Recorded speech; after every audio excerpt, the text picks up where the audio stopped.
인색한 스크루지 씨는 오랫동안 자신의 돈 외에는 아무것도 사랑하지 않았습니다. 그는 크리스마스와 새해가 다른 사람들에게 가져다 준 기쁨을 이해하지 못했습니다. 따라서 휴가 전날 노인은 아들에게 선물을 사고 싶어하는 조수가 일찍 퇴근하는 것을 거부했습니다. 스크루지 씨는 가족과 함께 크리스마스를 축하하라는 조카의 초대를 거절했고 도움이 필요한 아이들을 돕기 위해 돈을 기부하는 것도 거부했습니다. 노인은 저녁 늦게 사무실을 닫고 집으로 돌아갔다. 그리고 그의 침실에서 이상한 일들이 일어나기 시작했습니다. 어딘가에서 바람이 불고 천둥이 울리고 갑자기 지난 크리스마스에 사망한 동반자의 유령이 그 앞에 나타났습니다. 스크루지 씨는 무서워서 무슨 일이 일어나고 있는지 이해하지 못했습니다. 성령께서는 사후에 선을 행하지 않고 일생 동안 사람들을 돕지 않은 것에 대해 벌을 받았다고 말씀하셨습니다. 그는 노인이 같은 운명을 겪는 것을 원하지 않았습니다. 그래서 그는 스크루지에게 다른 3명의 유령이 곧 그를 방문할 것이라고 경고했습니다. 이 말 후에 영혼이 사라졌습니다. 노인은 아무 일도 일어나지 않은 척했다. 그러나 곧 아이의 유령이 그 앞에 나타났습니다.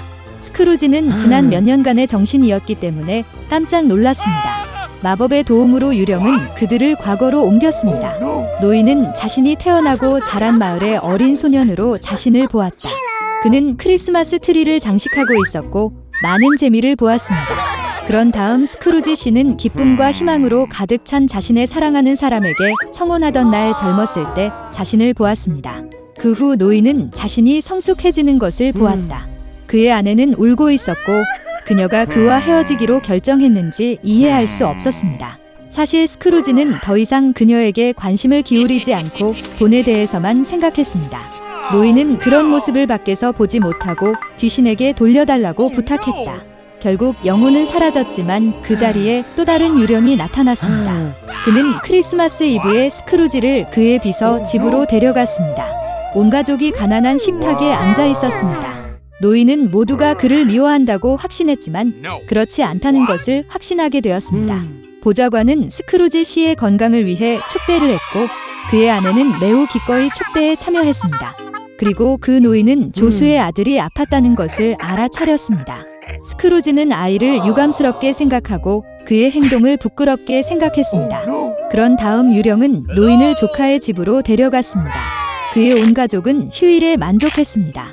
가장 중요한 것은 스크루지 씨를 위해 테이블에 자리를 남겼다는 것입니다. 노인은 이것을 볼 것으로 예상하지 않았으며 항상 온 가족이 그를 미워한다고 생각했습니다. 결국 유령은 사라졌지만 대신 미래의 정신이 나타났다. 그는 스크루지 씨를 자신의 장례식에 데려왔습니다. 모두가 노인이 마침내 죽었을 때 쉬워졌다고 말했습니다. 그때 그는 평생 동안 아무에게도 좋은 것을 가져다 주지 않았다는 것을 깨달았습니다. 그런 다음 스크루지는 그의 도우미가 아들의 무덤으로 꽃을 옮기는 것을 보았습니다. 노인은 더 이상 그것을 볼 수 없었고 유령에게 그를 다시 데려오라고 요청했습니다. 3번째 영혼은 사라졌고 스크루지는 집으로 돌아왔습니다. 노인은 마침내 더 나은 쪽으로 변화하기로 결정했습니다.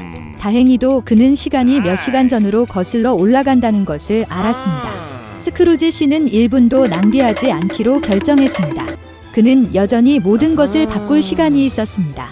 노인은 다가오는 크리스마스에 진심으로 기뻐했습니다. 그는 가장 비싸고 가장 뚱뚱한 칠면조를 조수 집으로 보냈습니다. 그런 다음 스크루지는 도우미의 아들에게 선물을 보냈고 자선단체에 막대한 금액을 기부했습니다. 그 후 노인은 조카와 함께 크리스마스를 축하하기 위해 온 가족이 그를 맞이했습니다. 다음 날 스크루지의 비서가 일하러 왔을 때 그는 급여를 인상했습니다. 그의 아들에게 노인은 대부가 되었습니다. 스크루지 씨는 그 소년에게 가능한 최선의 치료를 했고 그는 계속해서 건강한 삶을 즐겼습니다. 그 이후로 인색한 노인은 도시에서 가장 친절하고 관대한 사람이 되었으며 보편적인 사랑과 존경을 얻었습니다. 크리스마스 이브에 프리츠와 메리는 선물 포장을 풀기를 고대하고 있었습니다. 갑자기 문을 두드리는 소리가 났다. 그의 손에 많은 선물을 들고 있는 것은 그들의 삼촌이었다. 아이들은 그를 만나 매우 기뻤습니다. 그런 다음 그들은 선물 포장을 풀기 시작했습니다. 메리는 멋진 인형, 장난감 접시, 아름다운 실크 드레스를 받았습니다. 프리츠는 또한 그가 원하는 것을 얻었습니다. 웅장한 말과 쥐의 왕 메리는 나무 아래에 군인이 있음을 알아차렸습니다. 딱딱한 견과류를 깔끔하게 부수도록 설계된 호두까기 인형이었습니다. 그 소녀는 그것을 정말 좋아했습니다. 그러나 프리츠는 그것이 그의 선물이라고 말했고 그의 여동생에게서 그것을 가져가려고 했습니다. 아이들은 호두까기 인형을 뻗어 팔을 찢었습니다. 깨진 장난감은 소년에게 불필요하게 되었습니다. 메리는 매우 화가 나서 눈물을 흘렸습니다. 하지만 삼촌은 병사를 고칠 수 있었습니다. 소년은 기뻐서 부드럽게 안아주었습니다. 하루가 너무 바빠서 곧 지쳐서 나무 아래에서 잠이 들었습니다. 잠자는 동안 메리는 이상한 소리를 들었습니다. 마우스 소란과 같았습니다. 소년은 눈을 떴다. 집 안에 있는 물건들은 그보다 훨씬 더 커 보였습니다. 그리고 그녀가 잠들었던 나무는 절대적으로 거대해졌습니다. 메리는 증가한 것은 물체가 아니라 감소했다는 것을 깨달았습니다. 갑자기 그의 군대와 함께 마우스 왕이 놀란 소녀의 눈앞에 나타났습니다. 메리는 무서워서 도망치고 싶었습니다. 그러나 거대한 쥐가 그녀를 막았습니다. 그리고 기적이 일어났습니다. 호두까기 인형은 발로 뛰어올라 소녀를 붙잡았습니다. 그들은 즉시 나무를 책장으로 올라갔고 그 나무를 따라 프리츠의 장난감에 도착했습니다. 주석 병사들의 전체 컬렉션이 있었습니다. 호두까기 인형이 도움을 요청했습니다. 군인들은 즉시 발로 뛰어올라 그를 따라갔다. 호두까기 인형이 군대를 지휘하고 병사들은 쥐 왕의 군대와 싸우기 시작했습니다. 장난감과 생쥐의 싸움은 치열했습니다. 그러나 불행히도 쥐가 너무 많아 호두까기 인형의 군대가 패배하기 시작했습니다. 메리는 이것을 보고 그녀의 은신처에서 달아났습니다. 그녀는 마우스 킹에게 신발을 던지고 그의 머리를 바로 쳤고 그는 의식을 잃고 바닥에 쓰러졌습니다. 나머지 쥐들은 전투가 실패했음을 깨닫고 사방으로 달아났습니다. 메리는 호두까기 인형에게 달려갔지만 생쥐왕이 심하게 다쳐 의식을 잃고 누워 있었습니다. 소녀는 자신이 죽었다고 생각하고 몹시 울기 시작했습니다. 그리고 갑자기 메리 뒤에 아름다운 요정이 나타났습니다. 그녀는 소녀를 돕기로 결정했습니다.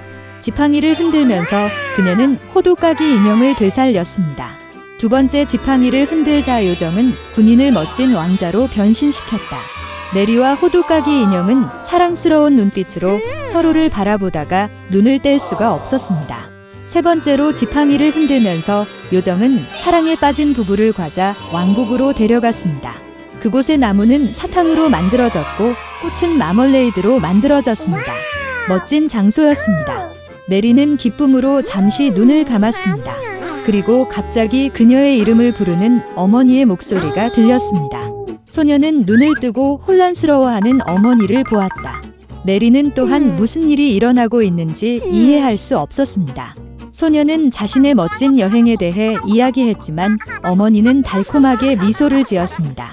그런 다음 메리는 탈에 있는 백납 호두까기 인형을 보았습니다. 그리고 그녀는 밤새도록 나무 아래에서 잤다는 것을 깨달았습니다. 그리고 그녀에게 일어난 모든 일은 생생한 꿈이었습니다. 몇 년 후 대부의 조카가 메리와 프리츠를 방문했습니다. 그가 집에 들어가 자마자 소녀는 놀라서 바닥에 쓰러질 뻔했습니다. 소녀는 두 방울의 물처럼 호두까기 인형처럼 보였다. 그는 또한 첫눈에 메리를 좋아했습니다. 얼마 후 그들은 결혼하여 마법의 과자 왕국에서보다 더 나쁘지 않게 살았습니다.